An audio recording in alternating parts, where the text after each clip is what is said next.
Welcome, welcome, welcome to Uncomplicating Business for teachers, helpers, and givers. This is a new name and new brand on the Teachers in Business podcast, but really the things we're going to talk about here are totally the same. This is just an example of me growing the container for this podcast. So it includes all of the people who have been listening and joining in my Facebook group and coming in for coaching more accurately. Teachers in Business was great, and this is not going to be vastly different from that podcast, but it was time to update the container, right? It was like a plant that kind of got root bound and needed a little more space. The name of the group changing and of the podcast changing are really all about getting a bigger pot to grow into. Sometimes we all need that kind of room to fly. So today we're going to talk about how to uncomplicate pricing. And the way we're going to talk about this is by talking first about the ways we complicate pricing. I did a free live workshop on this in my Facebook group last week. You may have watched that. This is going to be many of the same things. And if you want to go watch it on video rather than listen to it on the podcast, you can absolutely do that.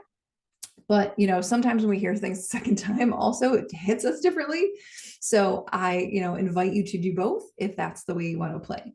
So there are 5 things I think that we do that complicate pricing for ourselves. The first one is we think that there is a right price. This is a message that we are inevitably that we'd come by naturally, because that's what, the business world and the MBA world and, all kinds of things tells us. It tells us that $37.97 is the right price. It's got to end in a 9 and a 9.7, and people's eyes are drawn to weird numbers, and it should be in line, and so many suggestions. But here's the thing. That is an outside-in approach to pricing. And what it does is it tells us that we have to find a right version of our pricing, that there's a wrong version also. So that the idea that there's a right version implies that there's a wrong version, and that's a problem, right? So what's different about the way I think about pricing is, instead of hunting down the right price, like I'm trying to catch a unicorn in my kitchen, I think we price the price when the price is right. It comes from the inside out. The price that's right for us is a price we feel good about. It's one that we feel like when we get paid it, that it is equivalent to the value we are giving other people, whether it's for a service or a product. We feel amazing to be paid that number for whatever it is we do. The right price for you comes from the inside out. That's the thing here. So problem number 1 that makes pricing complicated is you're hunting for the right one, like it lives under a rock. It doesn't. There is no right answer. There is simply what feels best for you. The second problem is that we think our price has to be in line with everybody else out in the industry and competitive and all of these things to work. The problem with that is that we are choosing that price to be quote unquote competitive with incomplete information.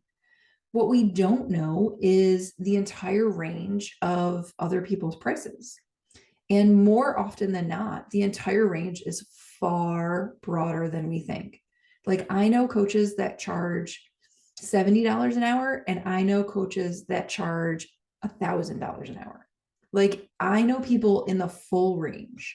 I know someone that charges $50,000 for 6 months, and I know someone that charges $2,000 for 6 months. There is a huge range just within coaching, but consulting, think about jewelry. If you're making and selling jewelry, you can find things that are $5 or $10, and you can find things that are thousands of dollars and hundreds of thousands of dollars. The huge range is out there. And the thing about it is that people are buying all of those things. So thinking your price has to be in line in a certain way with a narrow segment of your direct competitors, it isn't accurate, because you don't know the full range. We never do, but it is broader than we realize. So there is more room for us to make choices than we realize. There are always people more willing to pay than we know, until we decide that our price is our price is our price. That's number two.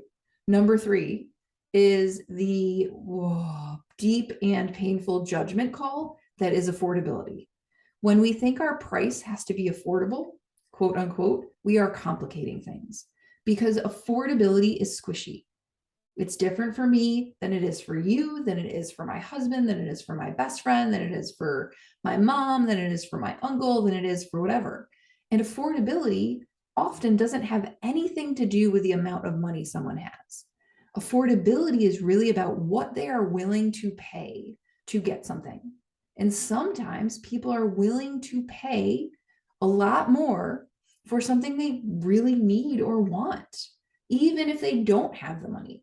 Even if they do, sometimes people that have a ton of money don't want to spend it. So affordability really truly is a judgment. And when we try to price based on affordability, we are trying to judge all of the people in our world and make a guess about what they believe in their values. And friends, that's hard and complicated and impossible and also not right, because you don't want people to make those decisions for you. Why would we make them for them? Right? Affordability isn't a metric. Affordability, I mean, people are going to tell you it is, but there's some wonky math behind there. And that's like, we're talking data statistic friendly kinds of things. And as a math geek, like, I'm with you. But at the same time, at the most basic level, when we're talking about affordability, we're talking about willingness to pay. And that's changeable.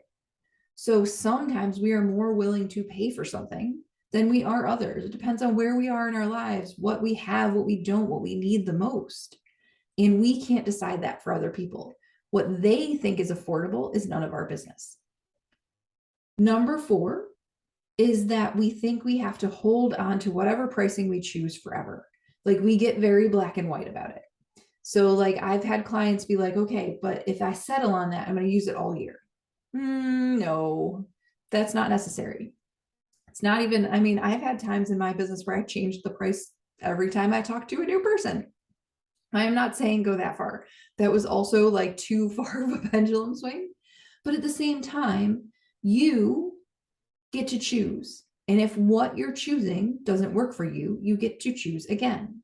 Now, what I would say is that it is really useful to sort of pick a metric, like decide what your price is, decide how long you're going to keep it that way, or for how many sales you're going to keep it that way, and then evaluate. But I think the thing to remember is whatever we decide, and this applies in all areas of business, not just pricing, whatever we decide is not a lifetime commitment. You are not signing in blood on the dotted line. You get to change it because you are the boss, which is fun. The last one is the sneakiest one of the bunch, and it is this. If you don't feel good about the price, if you don't believe the service you are offering, the product you are offering is worth that price, and if you wouldn't pay that price for that service, it is going to be really, really hard to sell. If you don't believe, it's really hard to receive, as they say. So, you can think about this in terms of, if you were selling, it would be hard for you, like, this is a bad example. When I was working back in my Britannica days, there was a resource that they sold for a while. It was like a pilot resource that honestly, as a teacher, I wouldn't have used. And at the time I had a really hard time like figuring out the right words and the messaging and how I wanted to present it to people. And I was presenting it to like superintendents all over the country. And, it was hard for me to say right. But ultimately what it came down to was it was because I wouldn't use it myself. It wasn't a tool that I believed in. I didn't realize it at the time, but looking back on it now, that was the problem. It's really hard to sell something you won't spend money to buy. It's really hard to sell something you don't think is worth the price. And if you don't believe in it, how can anyone else? So those are the 5 ways we complicate pricing. How do we uncomplicate it? The first thing I would say is the easiest place to start is to, and easy is a bad word there. The simplest place to start is to choose a price that you feel good about. I would think about whatever that number is and then add 10%. Because if you, like me, are a teacher, helper, or giver, we notoriously undervalue ourselves. So if the tendency is to undervalue yourself, you like add 10%, add 20%. Sometimes with clients, like we almost double because what they're giving is so much more valuable than what they're charging. It almost makes it look bad, right? A price can be too low. It can become suspicious to people. So think about something that would feel really good for you. It would be easy for you to say an offer and then add 10%. Think about how the perfect price is one, honestly, this is what I tell clients all the time, that makes you slightly ill to say out loud, but makes you like dance with joy when somebody pays. So that's the balance. I mean, that's not super scientific, but it's like, oh my gosh, people pay me this. And also like, how do I say that to them? But you can. So first is to pick a price. Second, decide what that number is, and then sell yourself that price. Sell yourself this service at this price. I used to work with a coach called Samantha Sifring, and what she used to have us do is think about the value of what we're offering at 10 times whatever the price is. So if you are offering something that costs $1,000, how is it worth $10,000 to your client? Or if you're selling something that's $50, how can it bring them, how can owning it bring them, $500 worth of joy, right? How is it a great value? And here's the thing about it. If you can sell yourself on it being worth 10 times what they're paying for it, becomes way easier to sell, right? It becomes way easier to explain to people why they should buy what you're selling. It becomes way easier for you to talk about the price because all of a sudden you're like, holy crap, this is a really good deal. I once had a client who was selling something for, I think she wanted to price it at $1,497, $1,497. And when she and I sat down and like individually valued all the things that she was going to include, it really was like $20,000 worth of value. And she was like, oh, she was like, holy crap, this is a great deal. And all of a sudden, it became far easier for her to sell. So think about selling yourself on whatever your price is so that you are like, oh, this is a good deal. When you're there, all of a sudden, this feels less complicated because you believe, right? Then the next thing is to actually practice saying it. Because here's the thing, we've all been in the situation where somebody's like, oh, how much is that? And you like stutter. I've done it. I still do it occasionally, even though I practice a lot. And you kind of like, blah, blah, blah, and you can't get it out. We don't want that. What you want to do is like legitimately walk around your house or your backyard or your driveway. Mine is my driveway, or you drive in the car when you're by yourself and you're like, here's what I offer. It's this amount of money. Like I will be in the car and I'll be like, well, my coaching package is weekly sessions for 6 months. We will work on X, Y, and Z, you and I together, and the cost is $900 a month. And then I practice closing my mouth, practice saying it, and then being quiet so that people can then respond, because it is not our job to over-explain. Our job is to say it and be done with it.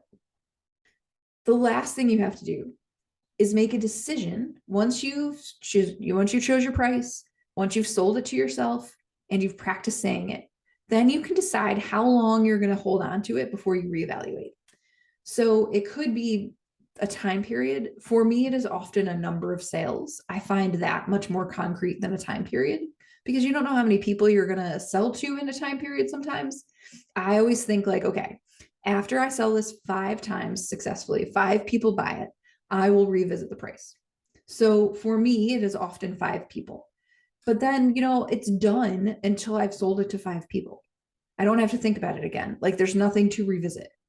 For you, it's really helpful, especially if you are uncomfortable with pricing and this is something you're learning, to give yourself a rule that you can follow. That's really simple. Because then your brain doesn't have to redecide it every day. You don't have to like think on it again and think on it again and think on it again. Like that's not necessary. So the things I would leave you with, remember first that there's a wider range of prices out there than you realize. There is more room for you than you know. Your price does not have to be as low as you think. You are almost always undervaluing your service.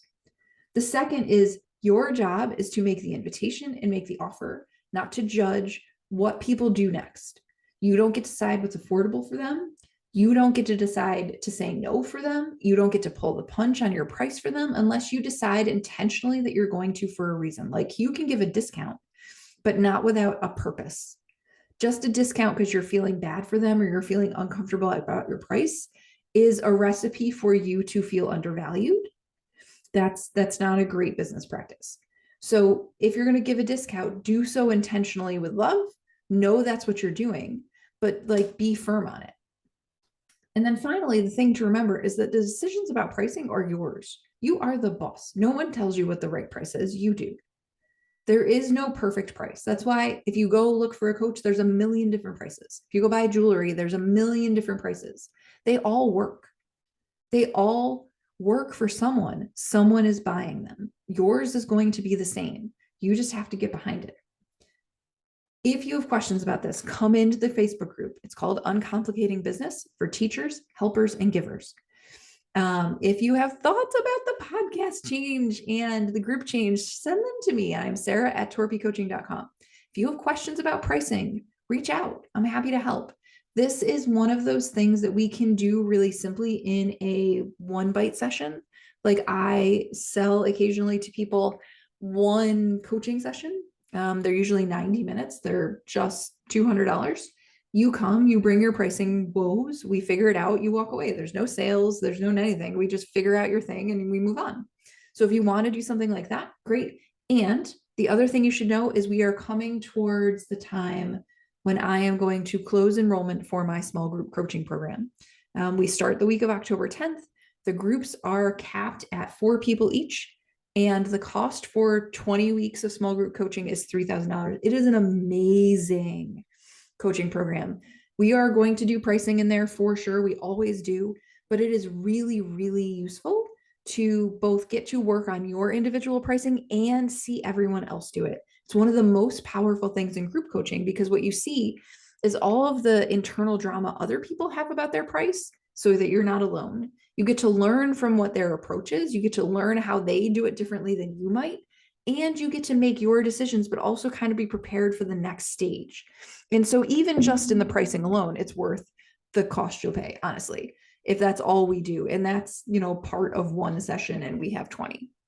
So if you're interested in small group coaching, send a message. I, again, am Sarah at torpycoaching.com, or you can go to my website, which is torpycoaching.com. If you're not in the group, you should be. Come play with us. There's all the free, it's all the good, and we're here all the time.